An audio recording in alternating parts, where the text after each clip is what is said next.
Hello and welcome. I'm Joanne Phillips, founder of Empowered Through TBI. I founded Empowered Through TBI in February of 2019 because I know firsthand what it's like to recover from a traumatic brain injury. Back in 2007, I was a pedestrian hit by a car at 35 miles an hour as I stood along the sidewalk waiting to cross the street. I understand what a life-changing injury this is and the commitment it takes to get well. Here at Empowered Through TBI, we are committed to you, the survivor, as well as your caregiver, to provide you with cutting-edge resources and options to optimally heal your brain. Here in our first podcast, we're going to go over a handful of key brain nutrients. These nutrients are actually found in the cells of our brain. They help our cells, they help our brain to function better. They help it with better cognition, better blood flow. So I really hope you enjoy the podcast, and I hope you enjoy the information that is still yet to come. And I hope you get ready to be empowered through your TBI. Thank you. Welcome, everyone. I'm Joanne Phillips, founder of Empowered Through TBI. I'm excited for our first podcast on empowering your brain through nutrition with my friend and colleague, Dr. Mike Jurgowitz. A little background on Dr. Jurgowitz. Dr. Jurgowitz oversees clinical research and development for Designs for Health. He's a clinical instructor for the Masters of Science and Human Nutrition program at the University of Bridgeport. He has a Bachelor's of Science degree in Health and Wellness and a Bachelor's of Science degree in Anatomy. He is a doctor of chiropractic. He is board certified in nutrition by the American Clinical Board of Nutrition, a diplomat of the Chiropractic Board of Clinical Nutrition, and he's a certified nutrition specialist. Dr. Jurgowitz specializes in functional medicine and in the management of a variety of health conditions. Welcome, Dr. Mike. Thank you, Joe. All right, great to have you here. All right, we're going to be speaking about a couple of key brain nutrients tonight, and I'm really excited. And I wanted to start off with what the brain is made out of, and that is fat.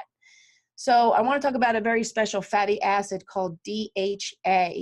So Dr. Mike, what is DHA, and what are some of the important functions it has on the brain? Well, DHA. I mean, it has several important structural as well as functional roles that it plays with the brain, specifically supporting brain development as well as cognitive function throughout our life. And it's consistent with a lot of these clinical roles when we're looking at a recovery aid or even prophylactic nutritional measure for people that are involved in mild traumatic brain injuries, specifically. But in general, when we look at this for these are essential. This is an essential fatty acid that is just required for our normal function. So when we're thinking about how can we address a lot of these things, specifically related to certain types of injuries, this is going to be one of the things that's most important in the brain. As far as the different aspects that it's going to typically address is a lot of times when we're in some sort of injury, there's oxidative stress, there's an inflammatory component, there can be excitotoxicity, and since we know that this essential fatty acids is essential for brain development, it's one of those things that, I mean, if we really look at these omega-3 long chain polyunsaturated fats, 97% of those omega-3s in the brain are DHA, and they're phospholipids.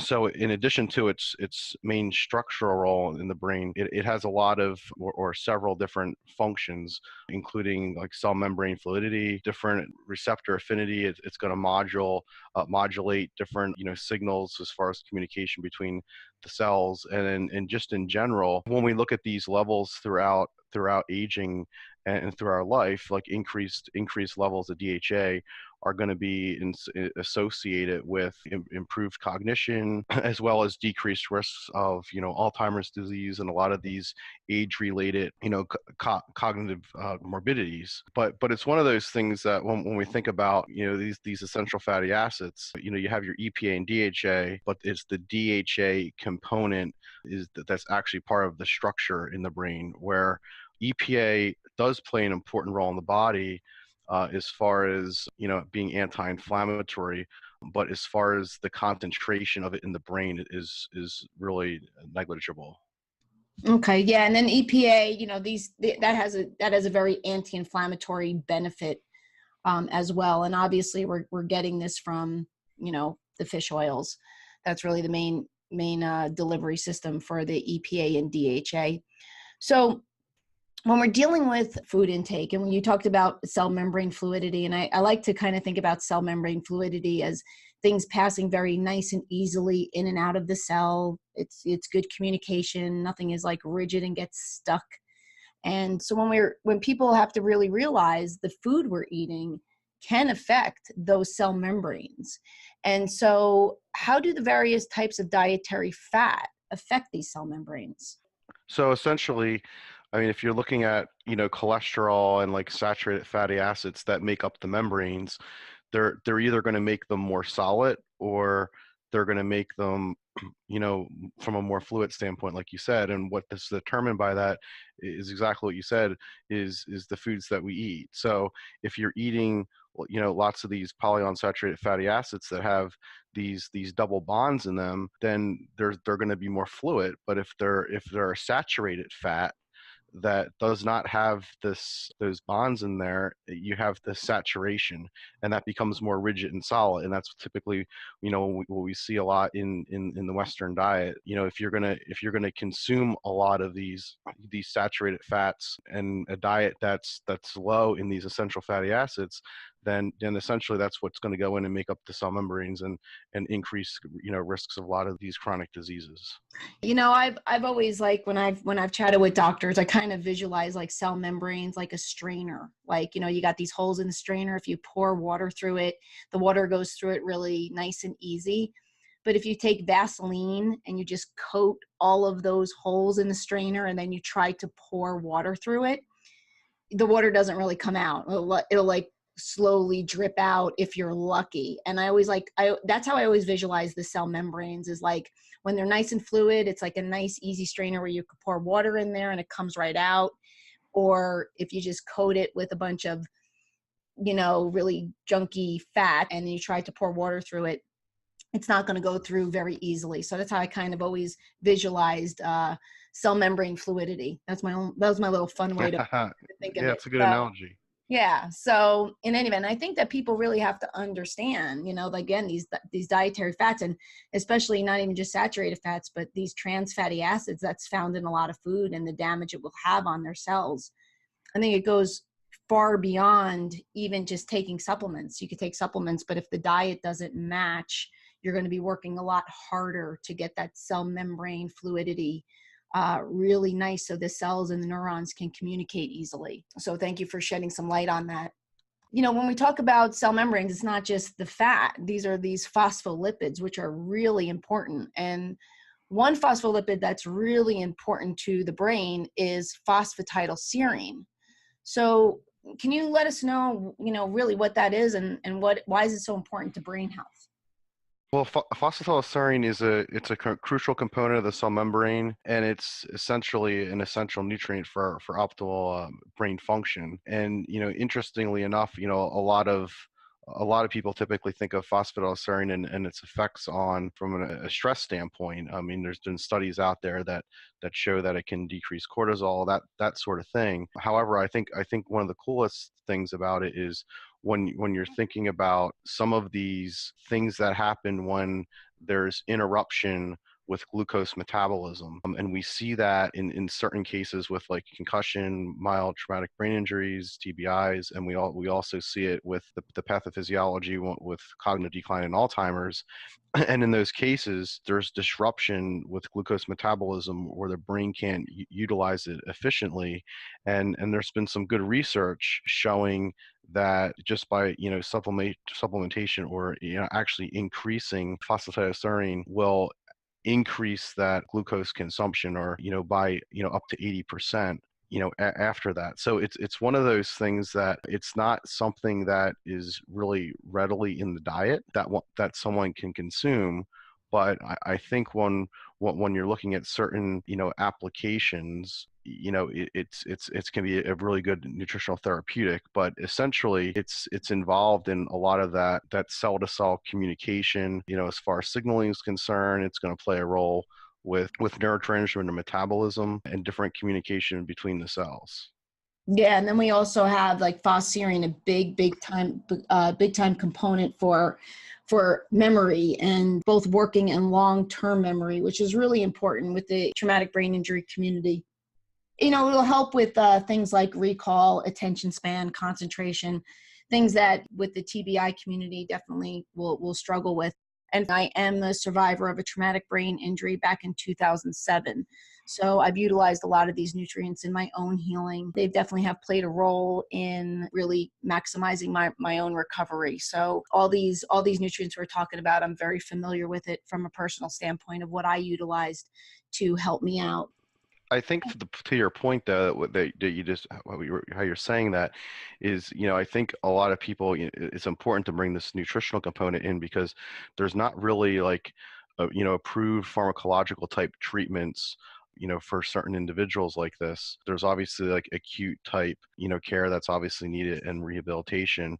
But when you think about nutrition, these natural therapies really shouldn't be like an option, but they should really be a necessity. I mean, they're obviously not curing something, but the whole goal here is really to optimize the brain's opportunity to heal itself and really to give an individual their best chance to regain as much function as possible. And when we think about, we talked about DHA, and we talk about the blood-brain barrier a lot with nutrition and nutraceuticals, and that blood-brain barrier actually dramatically restricts the entry of a lot of different like pharmacological anti-inflammatories and things. So it's really hard to really slow any sort of inflammatory cascade that occurs. But that's not the case with omega-3s, because EPA and DHA readily pass through the blood-brain barrier. So, I mean, besides these things that we're talking about being important structural components of the brain and what the function they have, it's just unique that they're also things that, we can get in the diet and supplementation if need it more therapeutically. Oh, absolutely. And that's, we're not talking about things that are not in the brain. These are actually what the brain is made out of. And all we're doing is feeding the brain what it is made from. So the supplementation makes sense. And especially when there's an injury and there's damage, it just needs more support to rebuild back up again. And it can happen, it obviously takes time, but this just given the building blocks that the brain is already made up of. So, and I found it really interesting, Dr. Mike, because I actually found that when DHA levels go low, the actual phosphorine levels go low. So they kind of go hand in hand. And I think the listeners are going to really see that a lot of these nutrients, they all work together. It's like a family. It's not just like one or the other. They're just all working together to optimize the brain communication. And I will say as well is age-related decline of the brain happens whether you had a brain injury or not. So, anybody listening to this podcast that cares about their brain can benefit from this information, because we all need the same stuff. With an injury, like I sustained, you got to be a little bit more proactive about it. But the basic recipe is still the same whether you have an injury or not. So hopefully other folks can get some benefit out of information from this. So phosphorine I think is huge. Memory, logic, working, long-term memory, clarity of thought and speech. So this really may help TBI survivor with some of the issues that they may have. So thank you for that. The next kind of little rock star brain nutrient that people may not know of is acetyl L-carnitine. And why is that important for brain health?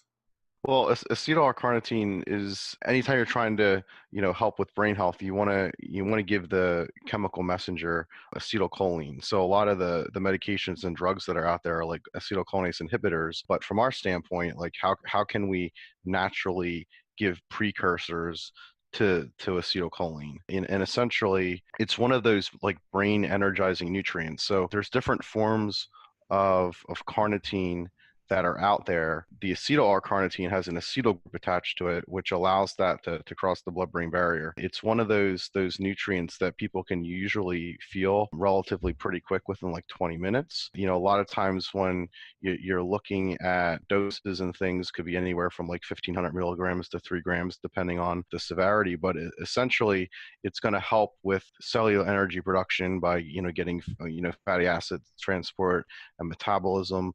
There's lots lots of research showing it stabilizing the membrane cell fluidity. And then there's also, it's one of the few, I would say, natural compounds or supplements that has the ability to elevate brain-derived neurotropic factor, or BDNF.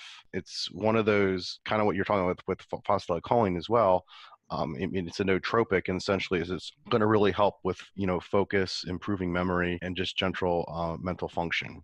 Yeah, and I like what you talked about there regarding energizing the brain. Like when we, I want my listeners to understand, like when we think about the cell of the brain, it has what's called the mitochondria, and that is really where the energy of the cell gets its energy from. So when we're actually giving that mitochondria its energy, that cell is going to work better. And that's where that energizing property comes from, the acetyl L-carnitine. So, I mean, again, it's like putting gas in your gas tank. You can't expect your car to run on an empty tank. You gotta fuel it. And it's just like the mitochondria of the brain, you have to fuel it. The acetyl L-carnitine has got some really nice studies on it. And again, it's naturally found in the brain. So we're not talking about things that aren't naturally there. I think that's a really important nutrient for brain health. Going to my rock star one. This was a big one in my own recovery. So alpha GPC. I'm a big fan of it. I personally used 1,200 milligrams a day for the better part of about 5 years. And I love this nutrient. I think it's phenomenal. Let us know, what is GPC and what does it do? Well, GPC is glycerophosphocholene. It's also known as alpha GPC, but it's essentially a naturally occurring source of choline that's found in really small amounts in food. It's in all of our cells. And when you think about like different types of choline that are out there, or precursors to choline, besides GPC, there's phosphatidylcholine. When you compare these two, the difference is really in the structure. So, I mean, there's CDP choline as well. So there's a few different forms of getting choline that's in a water soluble standpoint. And I guess the difference is phosphatidylcholine is more in a lipid base, and it has these two fatty acid tails attached to it compared to the GPC. And the difference is, with GPC, it's very fast acting. So it gets in the system really quickly. So you can get plasma levels to rise, pretty quickly, which can be up to 10 hours that way. But why is it important for getting choline is really because this is an essential nutrient, and a lot of researchers suggest that only children get enough choline. We're talking about the brain today, but a lot of other areas with like the liver and things rely heavily on choline. And choline really affects how the brain develops and ages.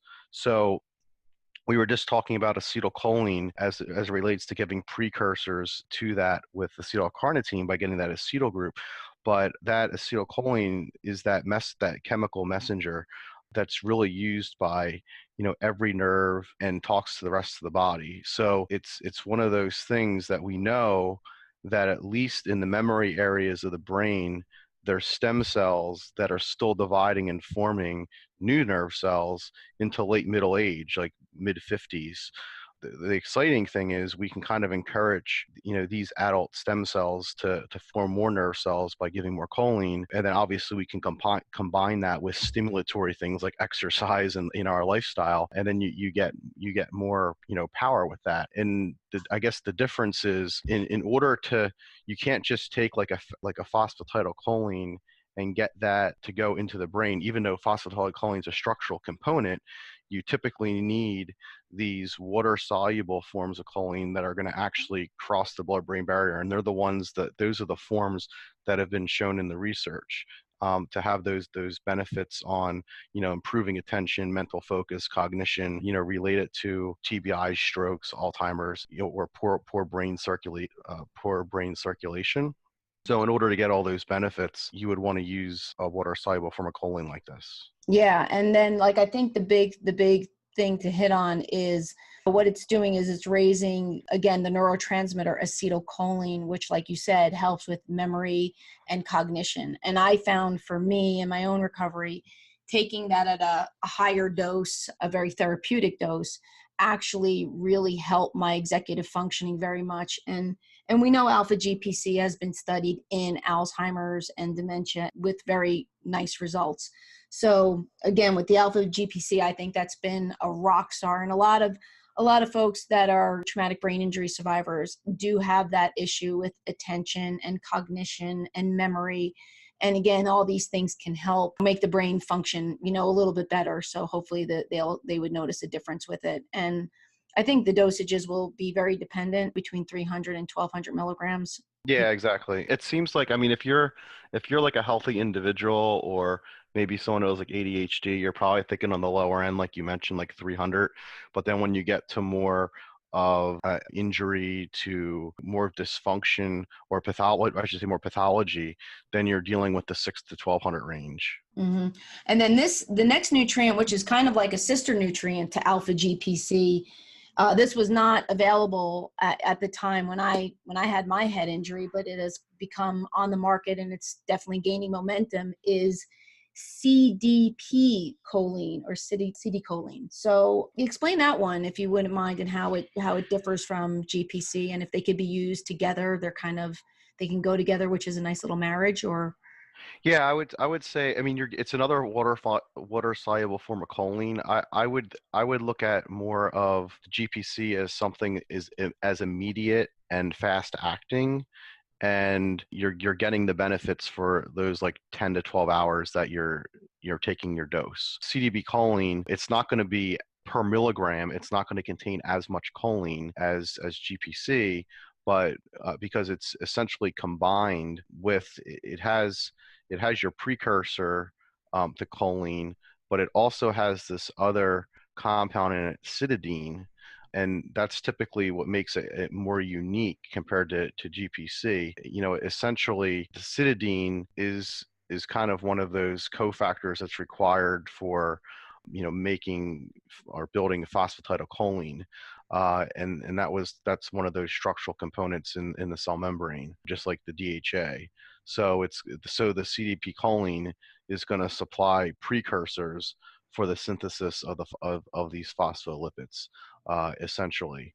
So think about the GPC as getting kind of like your immediate boost of choline, and then you're getting like a secondary benefit with the precursor cytidine. So that's kind of what makes it a little bit more unique. But again, it's still, I mean, you're getting something that's supporting the cognitive function and performance. As far as using to get them together, I mean, they definitely it makes sense. I mean, it's going to have an additive type synergistic effect for sure, and to really get those obviously benefits of kind of getting that more incorporated into structures. I mean, people have to take this for an extended period of time, just like with fish oils and things like that. Mm-hmm. And again, they all kind of couple together. They all work together. And with the next question, and I know I had this as well, is just that, when the brain is damaged and there's scar tissue built up. And I know for me, I definitely felt the difference in my blood flow to my brain. It felt like it just wasn't as robust, and that was for obvious reasons when scar tissue is built up. But there are two nutrients that appear to be helpful with cerebral circulation, which is ginkgo biloba and vinpocetine. So can you chat about both of those, starting with ginkgo biloba?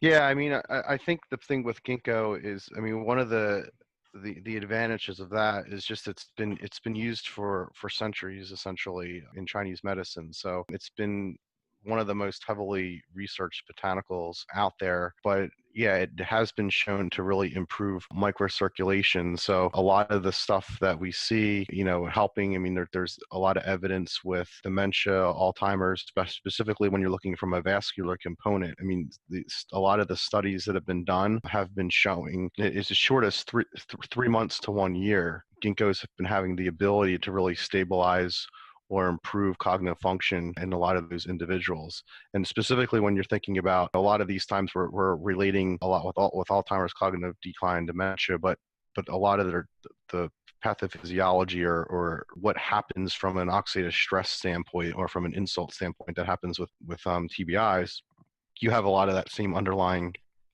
pathology there. But typically dosing has ranged a lot between 120 to 240 milligrams in a lot of these studies. But that's a huge component to it. I mean, you want to get blood flow, to the areas of the brain, because that's going to pretty much deliver the oxygen. We want to make sure those, not only the cells get their energy, but they get their oxygen and their blood supply too. It all works together. So that, again, getting that cerebral blood flow optimized is very, very important. And then vinpocetine is really interesting. Can you tell us a little bit about that? I mean, this is a pretty potent vasodilator. It's basically relaxes the smooth muscle and has been shown to enhance cerebral blood flow in patients with post-stroke. So it's another one of those nutrients, like the different forms of choline we talked about, that has the ability to cross the blood-brain barrier. A lot of times in TBIs, there's toxicity with glutamate.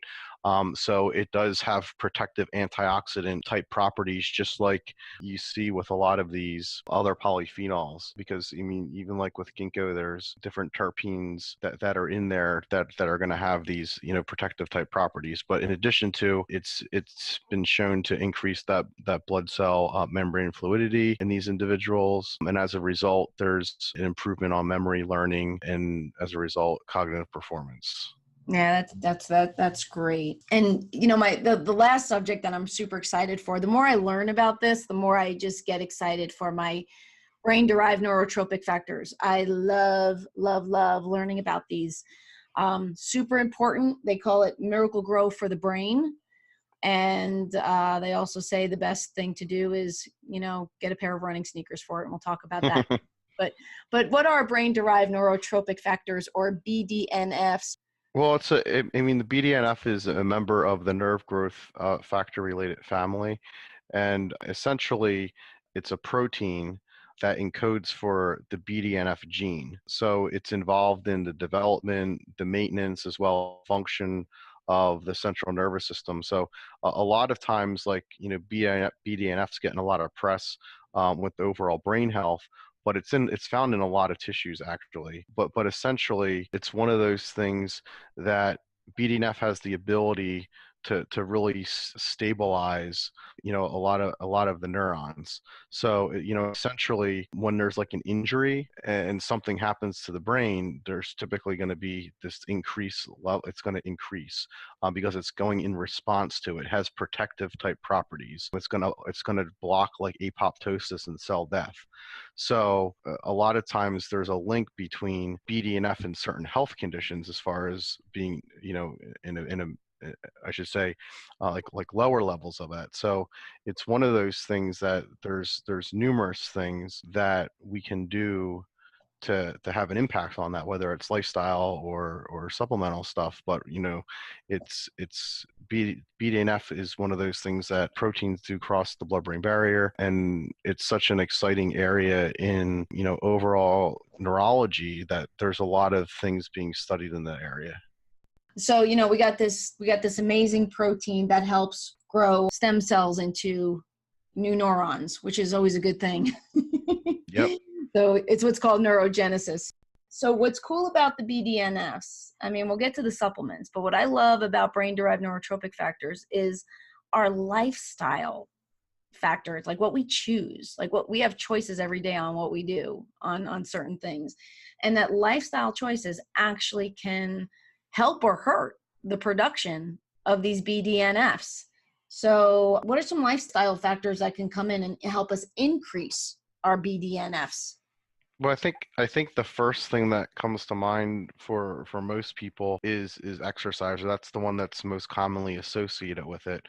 I mean, whether you're doing cardio or weight training, they're both going to have an impact on the BDNF. It seems like a lot of the stuff that I reviewed in the past seems that more intense cardiovascular exercise had a stronger benefit to it, where the weight training was more short-lived, but they both have an impact there. Any type of, I imagine other things like meditation, like this mind stuff is going to help, but specifically sleep. So as long as people are getting restorative sleep and they're getting into some of the deeper stages of sleep, this will also improve that as well. Because I mean, if we think about it, it's like a protective type protein, so it's one of those things that it would make sense that would occur.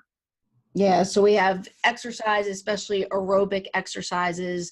The weight training, will make some brain-derived neurotropic factors, but it won't keep them around as long as an aerobic type of capacity will do. And then we have, of course, you said meditation. And, what I also found that increased these BDNFs is sunlight, which is and it makes sense, like you're getting out in the sun, you feel a lot better. This is why they have those seasonal disorders when you see too many clouds and too much rain. And they also said socializing increases BDNFs.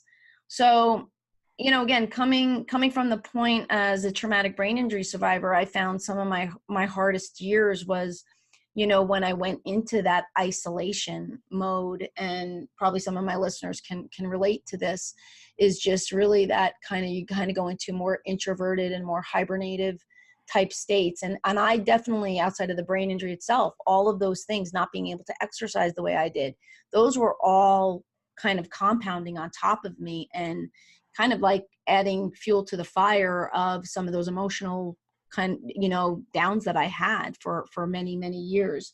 So again, getting outside, being in the sun, socializing, and not trying to kind of break patterns of being by yourself, which is hard, but just knowing that these little steps in some lifestyle habits can actually increase your BDNFs, which have been proven. When you have low BDNFs, you have higher amounts of depression. So this is all, it's all correlated. So there are things that don't cost money where we can actually increase these amazing signaling proteins in our brain, which is so great. But on the other hand, there are supplements now that can increase those as well. So let's chat about those. What are some supplements that can increase these brain-derived neurotropic factors?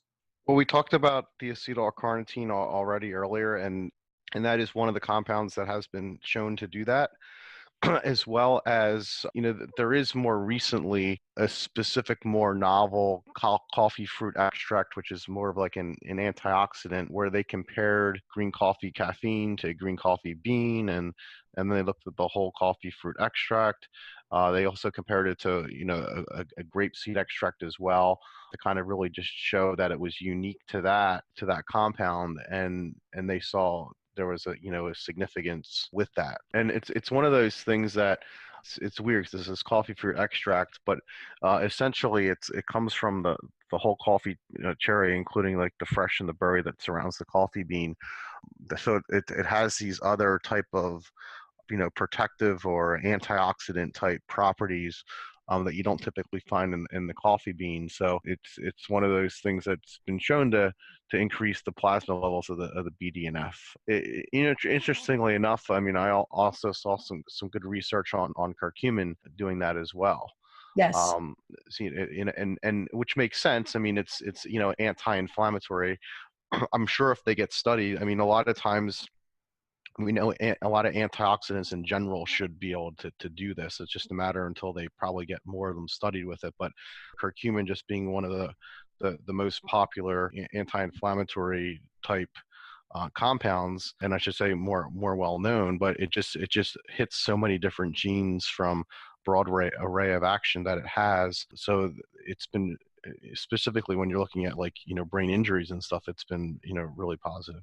Yeah, and then you got that anti-inflammatory effect with the head injury, because depending on how bad somebody trauma is to their brain, that inflammation could stay around for a while, and I'm talking about it could stay around for a couple years to some degree. So I actually learned of a study where they were talking about brain-derived neurotropic factors and how it increased the size of the hippocampus, which is really cool, because that's the area of the brain that gets affected with Alzheimer's. It's really the area of the brain that's responsible for memory, these long-term memories. And that starts to go in the Alzheimer's condition. But these brain-derived neurotropic factors actually can increase the size of the hippocampus. So as I said, I mean, rock on with the BDNFs as far as I say. They're pretty powerful. They're pretty powerful proteins. So, there's a lot of stuff to talk about, but I think we hit on some key nutrients, Dr. Mike, and I can't thank you enough for being with me on the first podcast. Thank you so much for your time. Any closing statements? No, Joe, I appreciate you having me for your first podcast. I think this is a great, first start is looking at more of some of the foundational essential compounds that can really help, anyone just looking for supporting overall brain health, to also for someone who has some sort of brain injury and they're not really used to some of the more unconventional natural therapies that are out there. And there's just such a large amount of medical research in this area. So, and it's just continuing. Well, and I agree. And this is why I founded in Empowered Through TBI. It's about empowering the survivors with traumatic brain injury and their caregivers. So this will be one of a number coming your way. So thank you, Dr. Mike, for being with us. And thank you to my listeners.